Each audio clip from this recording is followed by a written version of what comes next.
My wife told me, "You're holding me back." We were eating takeout Thai food at our kitchen table on an ordinary Tuesday when she said it.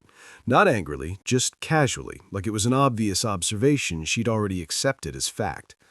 I asked what she meant. She said I made her feel smaller, that she needed space to grow, that I should want better for her, even if that better didn't include me. I didn't raise my voice. I didn't argue. I simply told her, then move forward without me. She laughed. That laugh told me everything. She thought this was just another conversation I would absorb and forget, another moment where I'd adjust so she wouldn't have to. That night, after she went to bed, I sat at the kitchen table and opened my laptop. I didn't feel angry, I felt precise, and I made a decision that would change everything.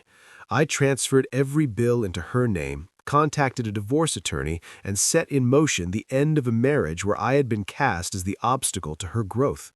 Ethan's life ran on routines, and he had built those routines deliberately over 36 years of learning what mattered and what didn't. Early mornings that started before the sun breached the horizon, long commutes through Denver traffic that he used for podcasts and mental planning, spreadsheets that made sense of commercial properties worth millions, and predictable evenings in a quiet suburb where neighbors waved but didn't pry. He worked in commercial property management, a career that sounded more impressive than it felt most days, but it was stable, reliable, and provided the foundation for everything else. He wasn't ambitious in the flashy sense that got celebrated on social media or talked about at networking events. He valued follow-through over fanfare, consistency over breakthroughs, the kind of steady progress that compounded quietly over years rather than exploding overnight. His wife Leah was 34, and they had been married a little over 7 years, years that had started with shared dreams and mutual appreciation, but had gradually transformed into something Ethan couldn't quite name until it became impossible to ignore. They lived together in a townhouse that was legally his, purchased before the marriage with his down payment and his credit, though they had treated it like theirs for most of their relationship, sharing space and responsibilities in the way couples do when they believe the future stretches out infinitely before them.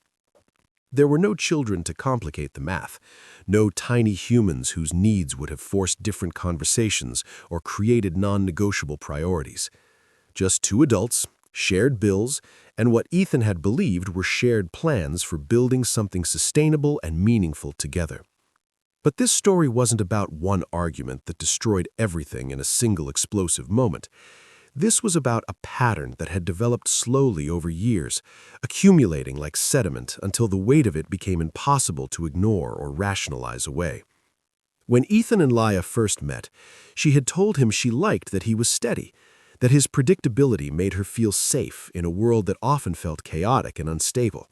She was creative and restless in ways he wasn't, always talking about what she would do next, new careers she might pursue, new cities where she might reinvent herself, new versions of who she could become if only circumstances aligned properly. At the time, Ethan had assumed he was the foundation that allowed that kind of dreaming, the stable base from which she could safely explore possibilities without fear of collapse. What he didn't realize, couldn't have realized until the pattern became undeniable, was that he was slowly being reframed not as the foundation, but as the limitation, not as the support structure, but as the obstacle preventing her from achieving whatever undefined greatness she believed was waiting just beyond their current life. Over the last year especially, her language had shifted in ways that were subtle at first, but became increasingly impossible to ignore. She started calling his job small-minded, suggesting that managing commercial properties was somehow beneath what he could be doing, though she never specified what that alternative might look like. She said things like, "I settled," when talking about their life together, as though their relationship was a compromise she had reluctantly accepted, rather than a partnership she had actively chosen. The sentence that changed everything was delivered over dinner on an otherwise unremarkable Tuesday evening. They were eating takeout Thai food at their kitchen table, the kind of casual meal that had become their default after years of marriage when cooking felt like more effort than either could muster after long workdays. Laia said it casually, not angrily or with particular emphasis, just as a simple observation she seemed to have already internalized and accepted as fact. "You're holding me back." The words hung in the air between them like smoke, visible and unmistakable, but somehow intangible enough that Ethan initially wondered if he had misheard. He set down his fork carefully and asked what she meant by that, his voice level and genuinely curious rather than defensive. She elaborated with the kind of certainty that suggested she had been thinking about this for a while, rehearsing the sentiment even if not the exact phrasing. She said he made her feel smaller than she was capable of being, that she needed space to grow into the person she was meant to become, that he should want better for her even if that better didn't include him. Every word was delivered as though it were self-evidently true, as though the problem was so obvious that his confusion about it only proved her point. Ethan didn't raise his voice or argue or defend himself against the accusation. He simply told her, with a calmness that surprised even him in the moment, to move forward without him then. She laughed at first, a short, dismissive sound that told him everything he needed to know about how she viewed this conversation. That laugh communicated clearly that she thought this was just another discussion he would absorb and then forget, another moment where he would adjust his behavior or lower his expectations so she wouldn't have to examine her own assumptions or take responsibility for the life she claimed to want. She thought he would do what he had always done, recalibrate, accommodate, make space for her feelings while minimizing his own, maintain the stability she simultaneously relied upon and resented. That night, after she went to bed, still carrying the casual confidence of someone who believed the conversation was already resolved in her favor, Ethan sat alone at the kitchen table and opened his laptop. The house was quiet, except for the ambient hum of appliances and the distant sound of her breathing from the bedroom upstairs. He didn't feel the hot rage that movies and television shows suggested should accompany moments like this. He didn't feel betrayed or devastated or even particularly hurt in that immediate moment. What he felt was precise, focused, clear in a way he hadn't felt in years. He didn't make any dramatic moves that night, didn't start drafting angry emails or researching divorce attorneys or transferring money out of accounts. He simply finished his tea, reviewing their conversation in his mind with the same analytical approach he used for property assessments. He closed the laptop without having typed a single word and went to bed, lying awake in the darkness next to his wife, who slept soundly and untroubled by what she had said. The decision had already been made quietly, settled in that space between her dismissive laugh and his calm response. And Ethan had learned something important over his 36 years. Quiet decisions, the ones made without announcement or performance, tended to be the ones that actually stuck. The next morning arrived with manufactured normalcy that would have been impressive if it weren't so predictable. Leia moved through her routine as though the previous night's conversation had never happened, complaining about the usual things, traffic patterns that hadn't changed in months, a coworker's annoying habits, the weather forecast that threatened her plans. Then she casually mentioned, while pouring her second coffee, that she needed Ethan to transfer money to cover her credit card because she had signed up for another certification program and her account was running tight. She delivered this request with the easy assumption of someone who had never been told no, who expected financial support to flow as automatically as water from a tap. She talked about networking events she wanted to attend and personal growth initiatives she was exploring, using those words like they were currency that justified any expense or expectation. Ethan told her they would talk later, his tone neutral enough that she didn't register it as anything other than his usual accommodation. At work that day, he reviewed their finances during his lunch break with the same methodical approach he used for property ledgers. Not emotionally, not with anger or hurt clouding his judgment, just line by line, entry by entry, examining the structure of their financial life with fresh eyes. The mortgage was in his name, purchased before they married. Utilities were in his name. Internet service, streaming subscriptions, insurance policies, her car payment that he had co-signed to help her credit, her phone plan that was bundled under his account, subscriptions to services she had signed up for and then forgotten existed, all of it traced back to him, all of it flowing from his income and his credit, all of it supporting a lifestyle that had just openly declared him a limitation. He was effectively underwriting the existence of someone who resented him for it, funding the comfort that allowed her to dream about leaving without actually having to face the practical realities of independence. That afternoon, Ethan made a series of phone calls that would have seemed mundane to anyone overhearing them. He contacted utility companies and transferred accounts into Leia's name where possible, providing her information with the calm efficiency of someone updating records rather than dismantling a life. Internet service, phone plan, streaming subscriptions, each one shifted from his responsibility to hers with a few security questions and confirmation numbers. He left the mortgage alone for now because lawyers existed for exactly these situations, and he had learned long ago that moving too quickly without proper legal structure created vulnerabilities. He documented everything with obsessive precision: dates, times, confirmation numbers, email receipts, screenshots of account changes, recordings of phone calls where legally permitted. No theatrics, no dramatic gestures, just the systematic creation of a paper trail that would be unassailable if questioned later. When he arrived home that evening, Leia was in an unexpectedly good mood, almost bubbly. She said she had been thinking about their conversation from the night before and that what she had said came out wrong, that it wasn't what she meant exactly. She said she just needed encouragement, support for her ambitions, that he should be proud of her for wanting more from life rather than feeling threatened by it. Ethan told her calmly that he agreed completely. She clearly wanted more, and he had decided to remove himself as the anchor she claimed he was. Leia stared at him like he was speaking a language she had never encountered before, her expression shifting from confusion to irritation as she processed what he had actually said. She asked what that meant, her tone carrying the first edge of genuine concern. He explained with the same level neutrality he had maintained throughout, telling her it meant she would now be fully responsible for the life she had declared herself ready for, that he was simply taking her at her word when she said she needed space to grow.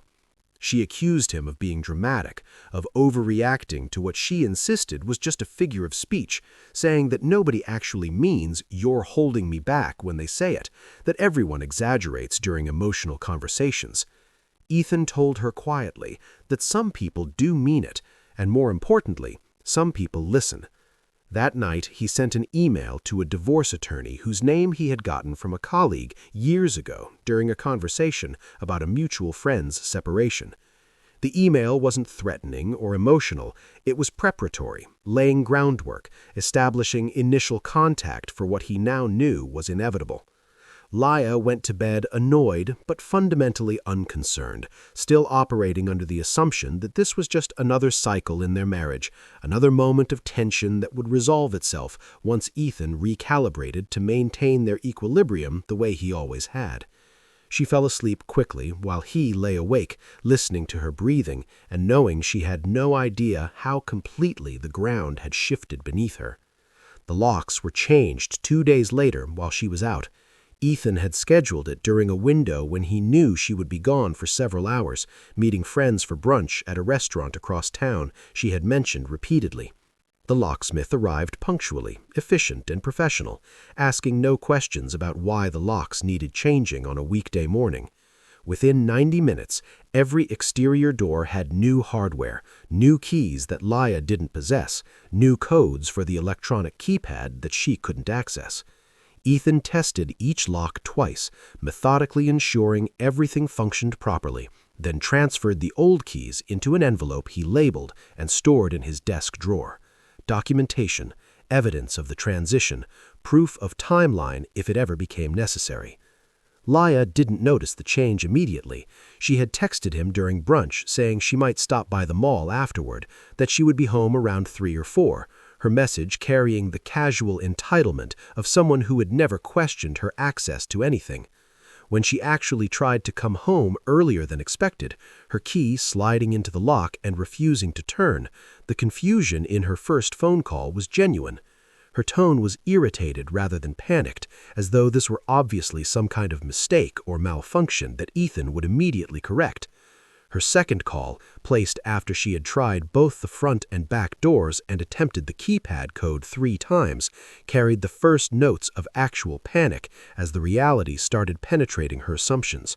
By the third call, her voice had gone sharp with the realization that this wasn't a discussion anymore, that something fundamental had changed while she was eating mimosas and laughing with friends about her plans for personal growth.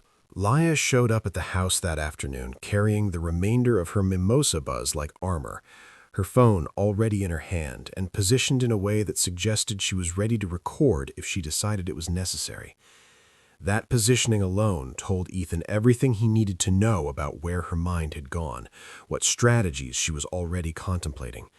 She rattled the door handle twice, as though the lock itself was somehow malfunctioning rather than deliberately changed, then knocked hard enough to trigger the neighbor's dog into a barking fit that echoed down the quiet suburban street. Ethan opened the door, but remained firmly inside the frame, his body language calm but absolutely clear about boundaries. She demanded to know why her key didn't work, her voice pitched loud enough to carry, loud enough for potential witnesses. He told her plainly, as though he were confirming a delivery time or appointment, that the locks had been changed. She laughed, a sharp, performative sound, and said he could stop being dramatic now, that this wasn't funny, and asked where her packages were because she was expecting a delivery. She tried to push past him into the house, moving with the confidence of someone who had never been denied access before. Ethan stepped aside just enough to maintain the physical blockage without actually touching her, knowing that any physical contact could be reframed later into something it wasn't. He told her they needed to talk before she came in. Her tone shifted fast, dropping the forced lightness and moving straight into accusation. She said he was trying to scare her, that this was emotional manipulation, that couples fight and say things and then move on like adults. She said he was proving her point by acting small and reactive, by making everything into a bigger deal than it needed to be. Ethan told her he agreed they were moving on, just separately. That was when she finally noticed the folder in his hand, legal-sized, organized with tabs, labeled in his precise handwriting. She asked what it was, her voice going quieter.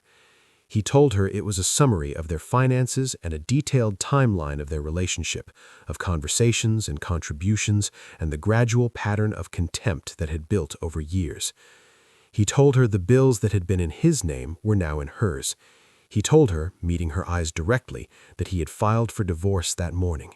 She went very quiet for a long moment, processing information that didn't fit into any narrative she had prepared for this conversation.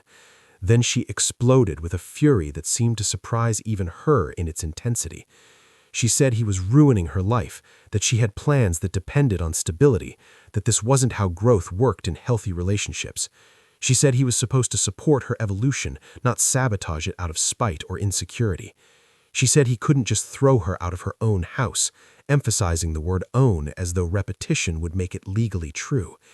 Ethan corrected her with the same calm precision he had maintained throughout. He said it was his house, legally, that the deed and mortgage were solely in his name, that she would have supervised access to retrieve her belongings during scheduled times. The first missed payment notice arrived exactly 5 days later, arriving in Laia's email inbox with the automated efficiency of systems that don't care about personal circumstances or transition periods. It was her credit card first, the one she used for everything, from coffee to courses, the balance now sitting at the maximum limit with interest accruing daily. Then came the internet bill, followed by an automated reminder from her car lender that bounced into Ethan's email because she had never bothered to update the contact information after he co-signed the loan years ago. He forwarded nothing to her, offered no warnings or interventions, simply let the natural consequences of transferred responsibility play out exactly as the systems were designed to function. Laia called him that night, her voice oscillating between fury and confusion in a way that suggested she genuinely couldn't process what was happening. She said something was wrong with the accounts, that the autopay must have glitched, that this wasn't the time for him to play games because she was under enormous stress dealing with their separation. Ethan told her there was no glitch, that the bills were now hers just like the growth and independence she had said she wanted, that he was no longer involved in managing her financial obligations. She accused him of being vindictive, of deliberately trying to teach her some cruel lesson about responsibility. She said real men don't abandon their wives financially, especially during difficult transitions. Ethan told her that real partners don't announce their spouse is holding them back and then expect continued financial sponsorship without question or gratitude. She said he was twisting her words, taking a moment of frustration and weaponizing it, that everyone exaggerates during emotional conversations, and he knew she hadn't meant it literally. He asked her a simple, direct question.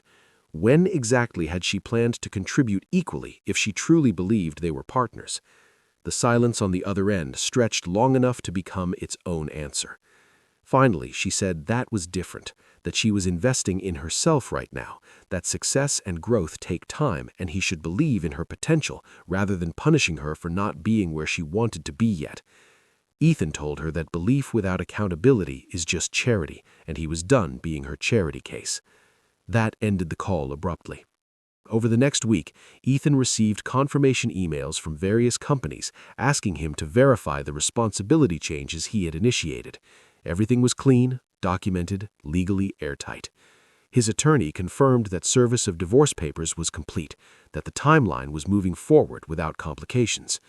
Laya tried a different approach after the shock wore off and strategy replaced emotion. She began sending long, carefully composed messages about their history together, about 7 years of shared experiences and growth, about how marriages were supposed to weather difficult phases rather than dissolving at the first sign of conflict. She said they had built too much together to throw it away over one misunderstood sentence spoken during a stressful dinner. Ethan replied exactly once, his message brief and final.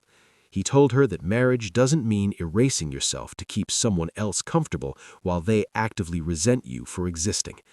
After that single response, she stopped messaging him directly, apparently recognizing that emotional appeals were landing on stone. Instead of continuing to contact Ethan directly, Laya shifted her strategy to working through mutual friends, using them as intermediaries to test whether his resolve could be softened through social pressure or concern about public perception. These friends reached out carefully, their messages structured in ways that suggested they had been coached or at least influenced by Laya's version of events.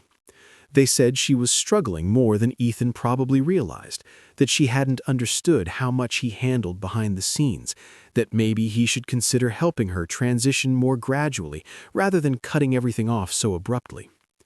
Ethan's responses were consistent and brief. He told each person that he had already helped her transition by stepping out of the way of the growth she claimed to want. That was when he learned something particularly interesting about the narrative Laya had been constructing for outside consumption. She had been telling people that Ethan controlled everything in their marriage, that he never let her manage finances or make decisions, that she had no idea how much things actually cost because he insisted on handling everything himself and keeping her in the dark. It was a clever reframing, casting his years of carrying financial responsibility as a form of control rather than support, transforming her deliberate avoidance of bills and budgeting into victimhood. The lie was strategic and almost elegant in its simplicity. But lies that rely on sympathy rather than facts tend to unravel quickly when confronted with documentation, and Ethan had documentation for everything. The numbers didn't care about narratives or emotional appeals. Debt didn't care about personal growth journeys or self-discovery phases. The systems she was now facing operated on concrete realities: payments made or missed, balances rising or falling, accounts current or delinquent. 2 weeks into their separation, the tone of Laya's outreach shifted dramatically once again. This time, it wasn't anger or appeals to shared history. It was fear, raw and undisguised. She showed up at Ethan's office unannounced one afternoon, and that alone communicated how badly things were unraveling for her. She waited in the lobby like she belonged there, scrolling through her phone with studied casualness, legs crossed in a pose of manufactured confidence. When Ethan came down and saw her, she stood too quickly, her carefully constructed composure cracking slightly, and smiled as though they were simply meeting for a lunch they had both forgotten to confirm.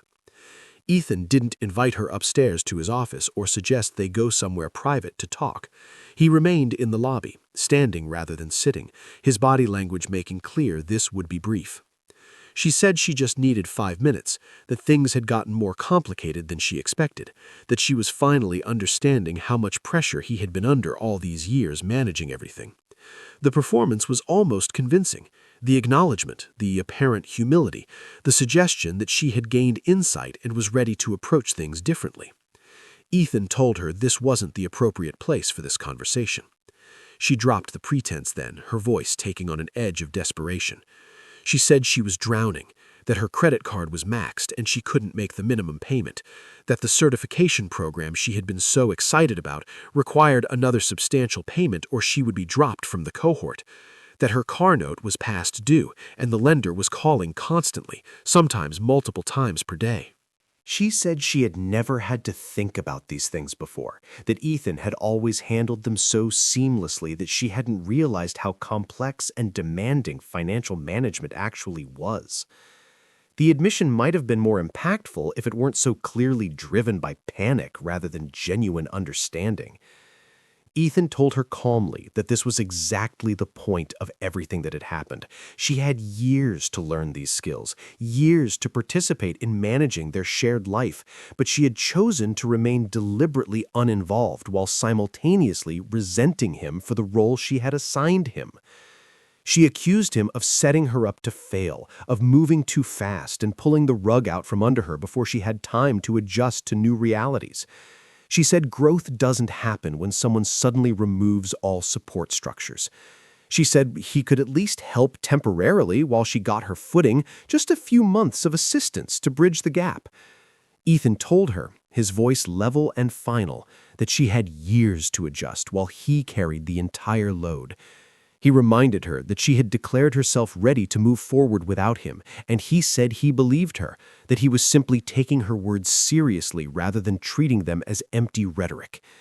She asked if he actually enjoyed watching her struggle, if he got some satisfaction from seeing her fail. The question surprised him because it revealed how completely she had misunderstood his motivations. He told her no, he didn't enjoy watching her struggle. What he enjoyed was watching reality replace fantasy, watching consequences catch up with choices, watching the gap close between what someone claimed to want and what they were actually prepared to handle. He told her he wasn't punishing her, he was simply no longer protecting her from consequences she had openly invited. She said he had become cold, that the man she married would never have done this. Ethan told her the man she married was done being warm enough to be burned. Security asked her to leave shortly after when her voice began rising and disturbing other people in the lobby. She cried quietly this time, tears without the performance element from the porch confrontation, tears that seemed rooted in genuine fear rather than strategic manipulation. That night, Ethan received an email from her lawyer requesting temporary financial support during the divorce proceedings, framing it as a matter of basic decency and fairness given the length of the marriage. His attorney replied the next morning with a comprehensive package, receipts showing years of one-sided financial contribution, detailed timelines of who paid for what, and most devastatingly, Leah's own written statements about independence and growth and needing space, her own words about being held back and needing to move forward without him. The request for temporary support disappeared immediately without further discussion. That was the moment Ethan knew with certainty that the story she had been telling herself, the narrative about being a trapped, controlled spouse finally breaking free, was collapsing under the weight of documented reality. Once that story went away, stripped of its emotional appeal and sympathetic framing, there was nothing left to stand on but numbers. Just cold, indifferent numbers that showed exactly who had contributed what, who had carried the load, who had made the life she resented possible. Once the lawyers became fully involved and the divorce proceedings moved from emotional territory into legal framework, Lamoya stopped pretending this was all a misunderstanding that could be resolved through better communication. She stopped treating it like a temporary rough patch in their marriage and started approaching it as a betrayal that required strategic response and damage control. Her messages became noticeably colder, more calculated, less emotional, and more tactical. She stopped asking for help or appealing to shared history and started making formal accusations through her attorney. She claimed that Ethan had blindsided her with the separation, that he had financially abused her by handling all the bills for years and then suddenly cutting her off without warning or preparation. The accusation of financial abuse was clearly strategic, an attempt to reframe his years of financial responsibility as a form of control that justified ongoing support. But the accusation didn't land the way she thought it would, didn't generate the sympathy or legal advantage she was hoping for. Ethan's attorney had advised him from the beginning not to respond emotionally or defensively to any accusations, regardless of how unfair or distorted they seemed. So he didn't argue or defend himself through angry texts or social media posts. He simply responded with documents, bank statements showing every transaction, payment histories spanning years, emails where Lamoya explicitly said she hated dealing with finances and preferred that Ethan handle everything so she could focus on her interests and personal development, text messages where she thanked him profusely for taking care of all the boring administrative aspects of their life. Facts were boring compared to emotional narratives, but they were undefeated in legal proceedings. About a week after the financial abuse allegation was formally submitted, Ethan received a notice that Lamoya had missed her car payment again, this time for the second consecutive month. The lender, following standard protocols for delinquent accounts, had initiated the repossession process. She called him that night, and her voice carried a quality he hadn't heard before, not angry, not crying, just flat and defeated. She asked if he could cover the car payment just once to buy her some time to figure things out, to get a handle on her situation before losing her primary transportation. Ethan told her no without hesitation or elaboration. She said she didn't understand how he could be so calm about all of this, how he could watch her life fall apart without feeling anything. She said she barely recognized him anymore, that he had changed into someone cold and calculating. She said marriage was supposed to mean unconditional support, especially during the hardest times. Ethan told her that marriage also meant not resenting the person who was carrying you while you planned your exit. He told her that unconditional support doesn't include funding someone's contempt for you, doesn't mean maintaining someone's lifestyle while they actively work to leave you. She said she never meant to hurt him, that she was just trying to grow and evolve, that she thought they would grow together rather than apart. Ethan told her something he had been thinking about for weeks. Growth that requires someone else to shrink isn't growth at all. It's extraction. It's parasitism dressed up in self-help language. After that call ended abruptly, she stopped reaching out to him entirely. Instead of hearing directly from Laya, Ethan received updates about her situation through the unintentional information sharing of mutual friends who didn't realize they were filling in the gaps of a story he was no longer part of. Someone mentioned casually that she had moved in with a friend temporarily, framing it as a mutual support situation rather than an emergency housing solution. Someone else said she was trying to sell her car before it got repossessed, hoping to get something for it rather than losing it completely to the lender. Another friend mentioned that Laya was talking about starting over, somewhere cheaper, maybe moving to a different state where the cost of living wouldn't be so crushing. Her ambitious plans for growth and reinvention had quietly transformed into damage control and survival mode, the grand narrative about becoming her best self, replaced by the immediate practical concerns of keeping a roof over her head and avoiding collections calls. Meanwhile, Ethan's life underwent its own transformation, though in the opposite direction. His daily existence got simpler and cleaner rather than more complicated. Fewer bills to manage, since he was only responsible for his own expenses now. Fewer conversations where he had to justify his existence or defend his choices or absorb criticism disguised as concern. The background tension that had characterized the last years of his marriage, that constant low-level anxiety about whether anything he did would be enough or whether he would be accused of holding her back again, simply vanished. He changed nothing substantial about his routine except for the notable absence of emotional turbulence. One evening, arriving home to his quiet townhouse after a normal workday, Ethan realized something that was both unsettling and clarifying. For years, he had been bracing himself without even consciously realizing he was doing it, tensing against potential criticism, preparing responses to accusations he could feel coming, maintaining a defensive posture that had become so habitual it felt like his natural state. And now that constant bracing was simply gone, released, no longer necessary. The divorce hearing was scheduled for the following month. giving both parties time to gather final documentation and prepare their cases. By the time that date arrived, Laya's conception of what moving forward looked like had changed dramatically from the vision she had outlined at their dinner table months earlier. The hearing itself came and went without spectacle or dramatic confrontations. There were no impassioned speeches about love and betrayal, no last-minute attempts at reconciliation or appeals to shared history.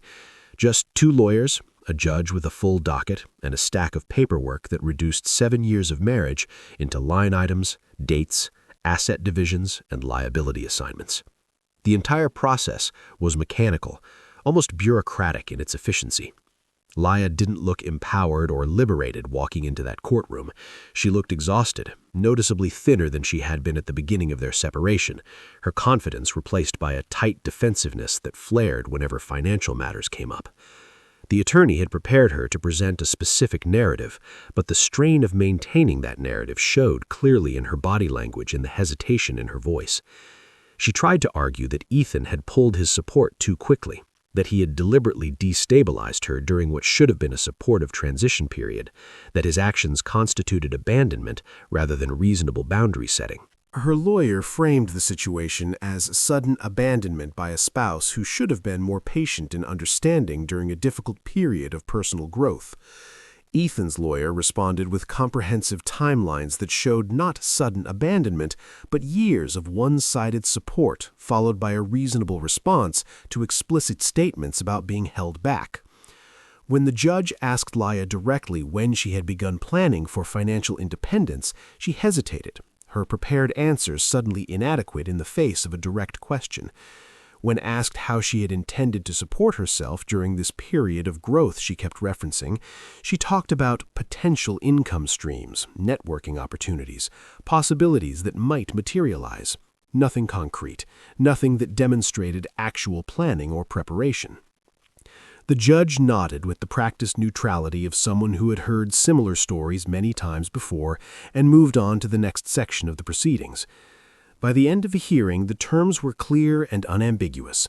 Clean division of assets with no contested property since everything significant was in Ethan's name, no spousal support awarded given the length of marriage and lack of dependence, no shared debt going forward with each party responsible for obligations in their own name. Outside the courthouse after the hearing concluded, Laya stopped Ethan before he could reach his car.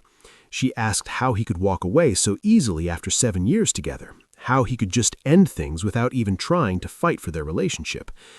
Ethan told her something that felt true in a way that settled his remaining questions. He had fought for their relationship for years, just quietly, by absorbing pressure and criticism, by maintaining stability while she explored possibilities, by making their life work while she talked about leaving it. He said he stopped fighting when he finally realized she wasn't fighting alongside him, she was fighting against him, casting him as the obstacle to overcome rather than the partner to build with. She said he had changed, become someone different from the man she married. Ethan said simply that he had finally started listening to what she was actually saying instead of filtering it through hope and accommodation. Over the next few weeks, reality finished what legal paperwork had started. Laya's credit score dropped precipitously as late payments accumulated and accounts went to collections. Programs and certifications she had enthusiastically signed up for paused her access when payments stopped coming through.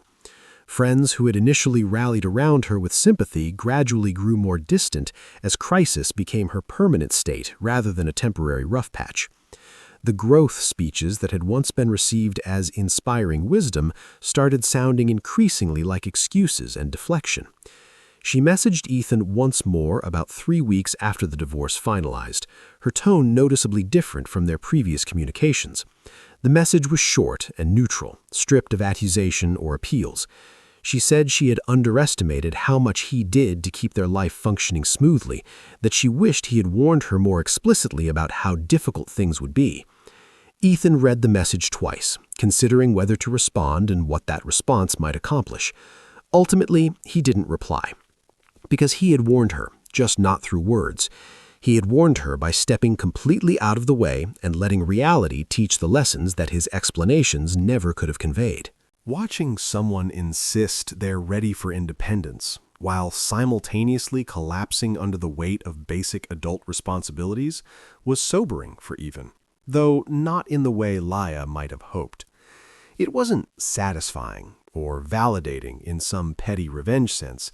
It was simply clarifying, confirming what he had come to understand about the difference between aspiration and capability, between the language of growth and the actual discipline required to achieve it. By the time her car was repossessed and her apartment listings had migrated from trendy neighborhoods to budget complexes on the city's outskirts, the stories she told about herself had shifted yet again. Now she was saying she needed to rebuild alone, that she was learning hard lessons about self-sufficiency, that this difficult period was actually making her stronger. Exactly the independence she had claimed to want, just without any of the glamorous self-actualization she had imagined accompanying it. About 3 months after the divorce was finalized, Laya attempted to reframe their story one last time, though this version was private rather than public. She sent Ethan an email late at night with a subject line consisting of just one word: closure. She said she had been doing extensive reflection and inner work, that she could now see how much pressure and responsibility he had carried throughout their marriage, how invisible his contributions had been to her at the time. She said she never meant for things to end the way they did, that she had learned hard lessons about gratitude and partnership. She said she was rebuilding slowly, taking on work that wasn't prestigious but was teaching her valuable lessons about humility and persistence. She said she hoped that someday they could talk as equals, that perhaps with time and healing they could at least understand each other better. Ethan read the email once immediately, then again the next morning with fresh perspective. The thing about messages like hers was always what they didn't say, the absences that spoke louder than the carefully chosen words.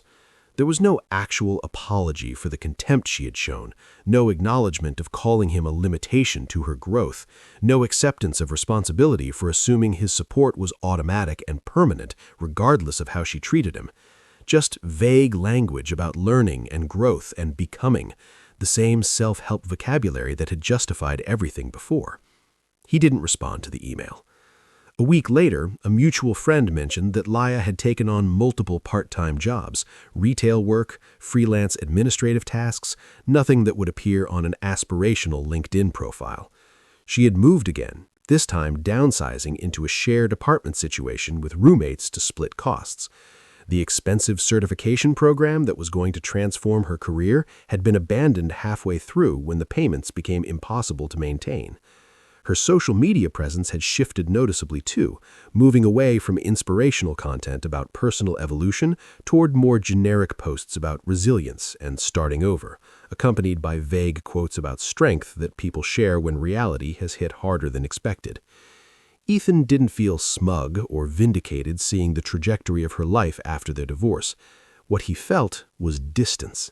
Clean, clear distance that came from knowing he had made the right decision.